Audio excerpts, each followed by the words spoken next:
అందరికీ నమస్కారం. పోయిన భాగంలో మనం లలితా త్రిశతి నామాలలోని 63వ నామం యొక్క అర్థాన్ని తెలుసుకున్నాం. ఈ భాగంలో మనం 64వ నామం యొక్క అర్థాన్ని తెలుసుకుందాం. అస్మద్గురు దివ్యచరణారవిందాభ్యాం నమో నమః. అశేషజనమోహినీం అరుణమాల్యభూషాంబరాం జపాకుసుమభాసురాం జపవిధౌ స్మరేదంబికాం. శివాయ గురవే నమః.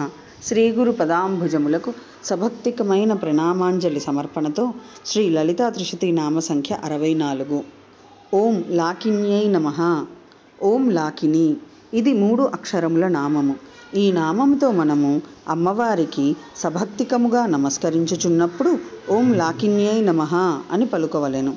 లాకిని సృష్టి స్థితి లయములు గల దుఃఖరూపమైన ప్రపంచము కలది అని అర్థము. కం అనగా సుఖము, కం అనగా బ్రహ్మ అని శృతి. బ్రహ్మభిన్నమైనది లేక సుఖభిన్నమైనది అకం అనబడును. బ్రహ్మభిన్నముగా ప్రతీయమానమగుచున్న దుఃఖాత్మక ప్రపంచము అకం అనబడును. లయ మొందుచున్నది కావున లం అనబడును. లయమని చెప్పుట సృష్టి స్థితులకు పలక్షణము.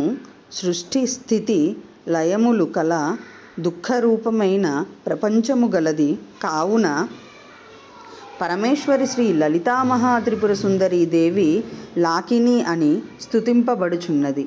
శ్రీ లలితామహాత్రిపుర సుందరీ దేవి పరమేశ్వరి అనృత జడ దుఃఖాత్మక జగత్తుకు కారణభూతురాలు. తత్ప్రపంచ వ్యావృత స్వరూపమైన నివర్తక స్వరూపమైన శ్రీ లలితామహాత్రిపుర సుందరీ దేవి బ్రహ్మస్వరూపభూతురాలని భావము. ఓం ఐం హ్రీం శ్రీం లాకిన్యై నమః. శివశక్తిరూపాయ నమః శివాయ. ఓం ఐం హ్రీం శ్రీం శ్రీమాత్రే నమః. సర్వం శ్రీ సద్గురు దివ్యచరణారవిందార్పణమస్తు.